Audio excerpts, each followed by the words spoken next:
नमस्कार। प्रादेशिक समाचार के साथ मैं मनोज कुमार शर्मा। आज राजभवन ईटानगर में ओडिशा का राज्य स्थापना दिवस उत्कल दिवस उत्साह के साथ मनाया गया।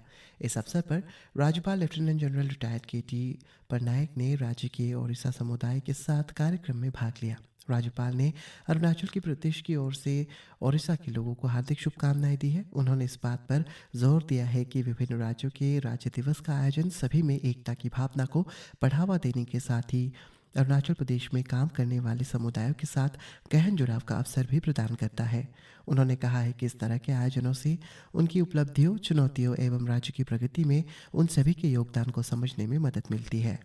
राज्यपाल ने अरुणाचल प्रदेश में ओरिया समुदाय की महत्वपूर्ण भूमिका पर प्रकाश डाला, खासकर शिक्षा और सामाजिक कल्याण के क्षेत्र में।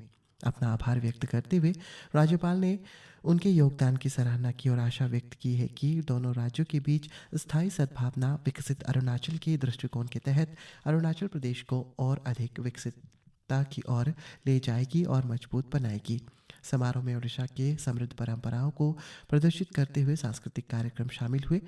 राज्यपाल ने विशेष अतिथि के रूप में चिंपू स्थित Donyi Polo mission school for hearing and visually impaired के छात्र और प्रशिक्षक समारोह में शामिल हुए, जिससे कार्यक्रम की समावेशिता और एकता की भावना और बढ़ गई।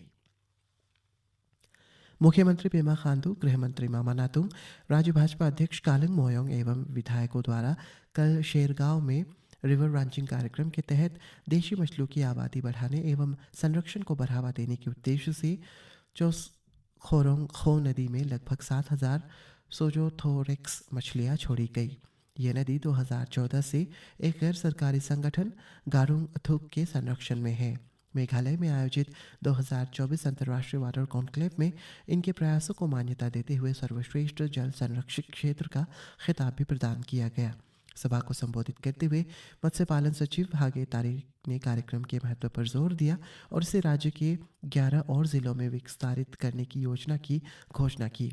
वेस्ट कामेंग जिले के मत्स्य विभाग के नेतृत्व में और राष्ट्रीय मत्स्य विकास बोर्ड हैदराबाद द्वारा समर्थित इस पहल का उद्देश्य मछली स्टॉक को बढ़ावा देते हुए जैव विविधता को बढ़ावा देना है।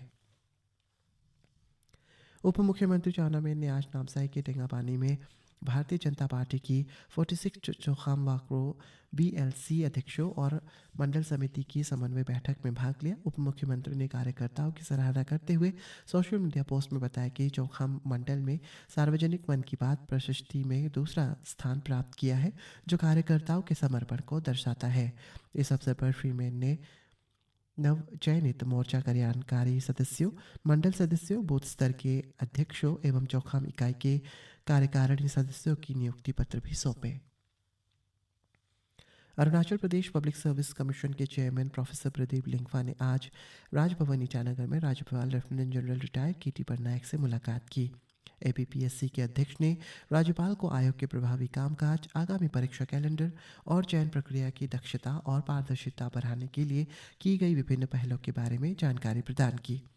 राज्य में शासन और लोक प्रशासन को मजबूत करने के उद्देश्य के तहत राज्यपाल ने निष्पक्ष और योग्यता आधारित भर्ती प्रणाली सुनिश्चित करने में APPSC की महत्वपूर्ण भूमिका पर जोर दिया। उन्होंने चेयरमैन को आयोग के संचालन के हर पहलू में ईमानदारी, पारदर्शिता और दक्षता के उच्चतम मानकों को बनाए रखने की सलाह दी।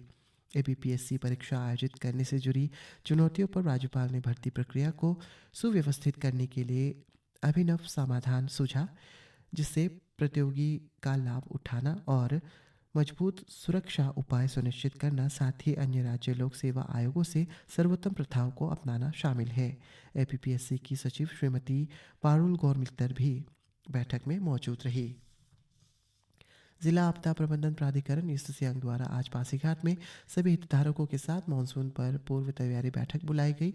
बैठक को संबोधित करते हुए ईस्ट सियांग DC कम चेयरमैन DDMA ताई ताकू ने मानसून की शुरुआत के मद्देनजर तैयारियों पर जोर दिया और 20वें दादरतांग राज्य स्तरीय फुटबॉल टूर्नामेंट 2025 का फाइनल राउंड आज से गोल्डन जुबली स्टेडियम यूपिया में शुरू हुआ, जिसमें राज्य के टॉप 13 टीमें हिस्सा लेंगे और चैंपियनशिप ट्रॉफी के लिए एक दूसरे से मुकाबला करेंगे।